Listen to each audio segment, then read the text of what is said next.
नमस्कार, capital TV का खास शो यूपी का दंगल देख रहे हैं आप। मैं हूं आपके साथ पूजा। आज दंगल में बात करेंगे छोड़ हाथ कमल के साथ आए आरपीएन सिंह की। कुंवर रतनजीत प्रताप नारायण सिंह यानी आरपीएन सिंह आखिर बीजेपी में शामिल हो गए हैं। पडरौना राजघराने के राजा और पूर्व केंद्रीय मंत्री आरपीएन सिंह ने बीजेपी की सदस्यता ले ली है। बीजेपी की सदस्यता लेने के बाद आरपीएन सिंह ने कहा कि देर आए और दुरुस्त आए। 32 साल तक मैं कांग्रेस में रहा, लेकिन अब ना तो वो पार्टी रही जो हुआ करती थी। पीएम नरेंद्र मोदी के नेतृत्व में यूपी में डबल इंजन की सरकार विकास कर रही है।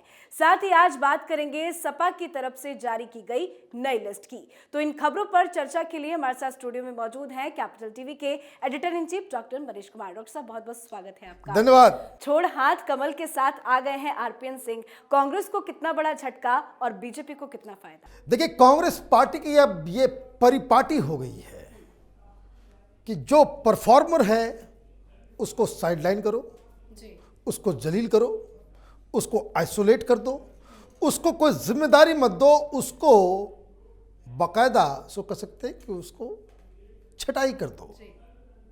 और जो नॉन परफॉर्मर है उसको सिर पे बिठा के रखो। आरपीएन सिंह कांग्रेस पार्टी के एक बहुत ही अच्छे और उभरते हुए लीडर हो सकते थे, जिसकी कद्र पार्टी ने नहीं की। मैं आरपीएन सिंह के ऊपर आऊंगा, लेकिन ये जो भारतीय जनता पार्टी में इन्होंने जो मिलके अभी तस्वीरें आ रही थी पडरौना की, वहां हर्षोल्लास, वहां दिवाली मना रहे हैं लोग कि ये बहुत अच्छा हुआ। अब ये समझिए कि एक तीर से योगी जी ने तीन निशाने साध लिए। एक तो कांग्रेस पार्टी, उसका एक उभरता हुआ लीडर, उसको आप उठा के ले आए। दूसरा, समाजवादी पार्टी की भी हवा टाइट हो गई। वो क्यों? क्योंकि जो स्वामी प्रसाद मौर्य जो कूद करके गए, वो पडरौना से ही चुनाव लड़ रहे हैं और भारतीय जनता पार्टी इनको पडरौना से स्वामी प्रसाद मौर्य के खिलाफ लड़ाएगी, ऐसी खबरें आ रही है।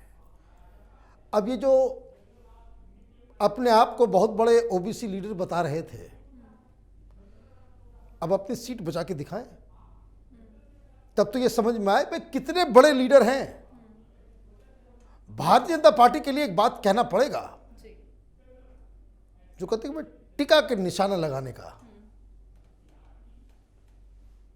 कांग्रेस पार्टी से ज्यादा दुखित और सदमा और फीवर, तापमान बढ़ गया होगा स्वामी प्रसाद मौर्य का, जब यह खबर आई होगी कि आरपीएन सिंह वो पडरौना से चुनाव लड़ेंगे और बीजेपी में आ गए। खेल खत्म हो गया।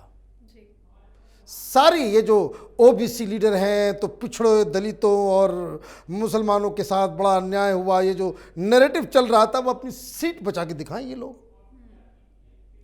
इस तरह की चाल, द इलेक्शन, चुनाव में कोई भी जीत सकता, लेकिन ये जो दावे जो हो रहे थे, भाई स्वामी प्रसाद मौर्य जो है वो तो अपने बेटे को 2-2 बार वो उच्चार से जिता नहीं पाया। अब हमको इनकी अपनी सीट के ऊपर लाले पड़ने वाले हैं। तो ये बात तो समाजवादी पार्टी और इसको लगे झटके की। लेकिन कांग्रेस पार्टी वो छोड़े क्यों? आरपीएन सिंह अकेले, मैं बहुत ही जिम्मेदारी के साथ बोल रहा हूं, अकेले इस तरह के लीडर थे जो दूसरे राज्य में जाके अपनी मेहनत और अपने लगन से ये डूबती हुई नैया कांग्रेस पार्टी को जिता कर लाए हैं। झारखंड में भारतीय जनता पार्टी की स्थिति मजबूत थी, बाकी तो पूरे हिंदी भाषी राज्यों में कांग्रेस पार्टी धीरे धीरे खत्म होती चली जा रही है।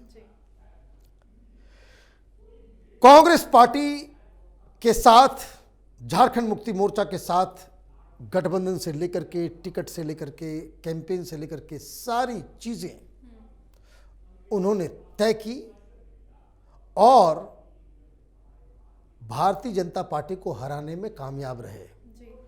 झारखंड में बीजेपी की सरकार फिर वापस आ जाती, लेकिन इनकी वजह से ये इंचार्ज हुआ करते थे और इन्होंने वो कमाल करके दिखाया। अब कोई दूसरी पार्टी होती, अब आप देखिए, मैं जस्ट एक एग्जांपल दे रहा हूं, कांग्रेस पार्टी से ऐसे ही अभी असम के जो चीफ मिनिस्टर हैं हेमंत बिस्वा शर्मा, वो कांग्रेस पार्टी छोड़ के आए। वो सीधे मुख्यमंत्री नहीं बने या मेन लीडर नहीं बने। उन्होंने क्या किया? उन्होंने अपनी मेहनत लगन से पूरे नॉर्थ ईस्ट में, चाहे वो त्रिपुरा हो, मणिपुर हो, नागालैंड, अरुणाचल हो, भारतीय जनता पार्टी का जो है पूरा का पूरा वो चेहरा बनकर के उसको मोबिलाइज किया। क्या हुआ? नतीजा क्या हुआ कि आपने अपने एक पुराने लीडर को हटा करके आपने जो अभी कांग्रेस पार्टी से आया है, आपने उसे मुख्यमंत्री बनाया। मतलब परफॉर्मर की कद्र इस पार्टी में होती है। कांग्रेस पार्टी में क्या हुआ? कांग्रेस पार्टी की तरफ से तो अभी यूपी के अंदर आरपीएन सिंह को अगर आगे बढ़ा दिया गया होता, चीफ मिनिस्टर का चेहरा बना दिया गया होता, यूपी की कमान दे दी गई होती, तो वो प्रियंका वाड्रा से बेहतर मैनेज कर रहे होते। कांग्रेस पार्टी अभी कुछ जगह पे जीतती हुई नजर आती। लेकिन आपने क्या किया कि राहुल गांधी, प्रियंका वाड्रा, इन लोगों ने तय कर लिया कि ये आरपीएन सिंह तो बड़ा कद वाला लीडर हो जाएगा, काटो छाटो हटाओ इसे। क्यों ऐसा होता है? ऐसा इसलिए होता है कि ये दोनों भाई बहन, इन लोगों ने अपने आसपास सलाहकारों के नाम पे चाटुकारों की पूरी फौज खड़ी कर ली है। ऐसे ऐसे लोग जो स्टूडेंट पॉलिटिक्स में कभी थे, तो कोई एनजीओ में था, तो कोई मार्केटिंग का काम कर रहा था, तो कोई कुछ, जो चुनाव नहीं जीत सकता, जो चुनाव नहीं लड़ सकता, जिसके साथ जनता नहीं है, कहीं का कोई लीडर नहीं है, टिकट दे दो तो मैदान छोड़ के भाग सकता है, इस तरह के लोगों के साथ राहुल गांधी और प्रियंका वाड्रा बैठ के रणनीति बनाते हैं। Leader without masses, they are calling the shots in Congress party.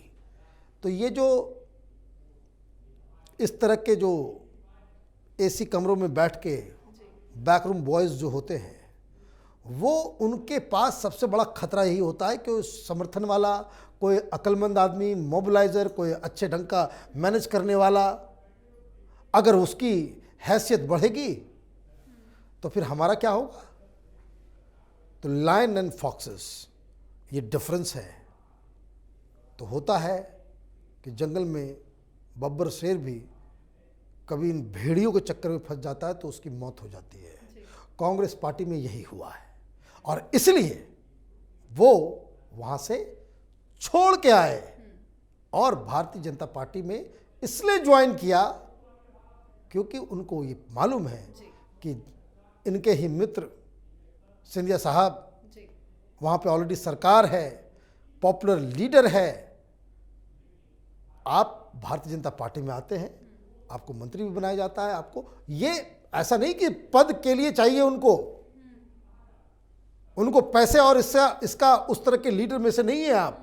बहुत सारे लोगों को उनके बारे में जानकारी नहीं होगी, लेकिन परफॉर्मर को अगर आप साइडलाइन करोगे तो यही हाल होगा। कांग्रेस पार्टी दिन ब दिन गर्त में पूरी तरीके से जाती हुई नजर आ रही है। चलिए अब बात कर लेते हैं समाजवादी पार्टी की। समाजवादी पार्टी की तरफ से उम्मीदवारों की नई सूची भी अब सामने आई है। मुसलमानों को तो तरजीह दी गई है, पर ऐसे आरोप लग रहे हैं कि उन्होंने ऐसे लोगों को टिकट बांटा है जिनकी छवि बहुत खराब है। भाई देखिए, आदमी कहते हैं ना कि भाई व्यक्ति के फेस को ही देख करके बहुत सारी चीजें समझ में आ जाती हैं। पहले तो ये लिस्ट आई भी बहुत ही अलग ड्रामा के साथ।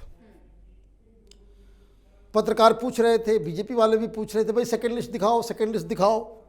क्यों नहीं निकाल रहे हो? तो अखिलेश यादव की तरफ से, समाजवादी पार्टी की तरफ से मीडिया को कह दिया गया कि भाई जिसको जिसको टिकट दे रहे हैं उसको बता दिया गया है, हम नहीं भी बताएंगे। भाई राजनीति में ये सब कैसे हो? कौन? वही चीज हो रही है जो कांग्रेस पार्टी में बीमारी है कि लीडर विदाउट मासेस। वही समाजवादी पार्टी में भी वैसे वैसे लोग फैसला ले रहे हैं, सलाह दे रहे हैं, उनकी ही चल रही है जो अपने से चुनाव नहीं जीत सकते। यही दिक्कत होती है। तो आपको लगा कि भाई आप छुपा लेंगे, तो दबाव बना। तो फिर इन लोगों ने कहा कि भाई आज निकल तो वो लिस्ट आनी ही है। कोई चोरी चोरी चुपके चुनाव अंदर अंदर बिना बताए हुए थोड़ी होगा। बाद में तो प्रचार में उतरेंगे ही, तो जो क्रिटिसिज्म बाद में होगा वो अभी कर लो। लिस्ट आ गई बाहर। लिस्ट जैसे बाहर आई, वेस्टर्न यूपी में आग लग गया। अभी आप भी थी बुलंदशहर में, हम लोग भी घूम के आ रहे हैं पूरा वेस्टर्न यूपी में। कैपिटल टीवी की टीम जा रही है हर जगह। जाट जो भारतीय जनता पार्टी से पहले नाराज हुआ करते थे, उन्होंने कहा कि उनके साथ तो धोखा हो गया। तमाम तरह के दंगाई, तमाम तरह के ऐसे लोग जो ब्लैक लिस्टेड हैं, तमाम तरह के हिस्ट्री सीटर्स, माफिया, गुंडा और मुसलमानों को तरजीह दी गई। आप डिस्प्रोपोर्शनेट तरीके से अगर आप इस तरीके से करेंगे, जबकि आप दो गलती ऑलरेडी कर चुके हैं, जिन्ना से प्रेम कर चुके हैं और पाकिस्तान से दोस्ती भी कर चुके हैं, तो ऐसे में ये तो होना ही था। और ये आरोप नहीं है। आपके जिस तरह के एमएलएज होंगे वैसा ही तो मिनिस्टर बनेगा। भाई मिनिस्टर आप बाहर से थोड़े, अमेरिका से थोड़े हायर करोगे। प्रचार प्रसार के लिए हायर कर सकते हो। मंत्री तो वही बनेगा जो एमएलए होगा, एमएलसी होगा। अगर आप इस तरह के लोगों को अगर आप टिकट दे रहे, बताइए आजम खान जेल के अंदर में टिकट दे दिया आपने। जेल के अंदर बैठा हुआ आदमी, जमानत नहीं मिल रही है, कोर्ट नहीं दे रही, सरकार का कोई रोल नहीं होता। अगर कोई हल्का फुल्के चार्ज में अगर किसी को डाल दिया जाता है, कोर्ट कहती है कि भाई जमानत दो, निकालो बाहर इसको। कैराना में आपने दे दिया था एक ऐसे शख्स को जो दंगा में फंसा हुआ था, जो वहां पे पलायन करवा रहा था। तो इस तरह की लंबी लंबी लिस्ट निकल आई। अब एक बात तो तय है, अगर ये लिस्ट है और अगर समाजवादी पार्टी की सरकार बन गई तो यकीन मानिए बड़े खूंखार किस्म के लोग जो हैं वो कैबिनेट में होंगे। जंगल राज पुनः वापस आ जाएगा। कम से कम इतनी समझ होनी चाहिए कि आपके ऊपर जो सबसे बड़ा जो आरोप लग रहा है, दो आरोप है और जिसकी वजह से आप हारेंगे। एक तो मुस्लिम अपीजमेंट, पाकिस्तान प्रेम, जिन्ना प्रेम, और दूसरा law and order. Law and order, आप गुंडों बदमाशों को, ब्लैक लिस्टेड लोगों को टिकट देंगे तो लोग तो यही कह रहे हैं कि भाई ये तो ट्रेलर दे दिया। इस लिस्ट से ही मालूम हो गया है कि अगर ये लोग जीतेंगे तो फिर क्या करेंगे। तो लोग डर गए, सहम गए।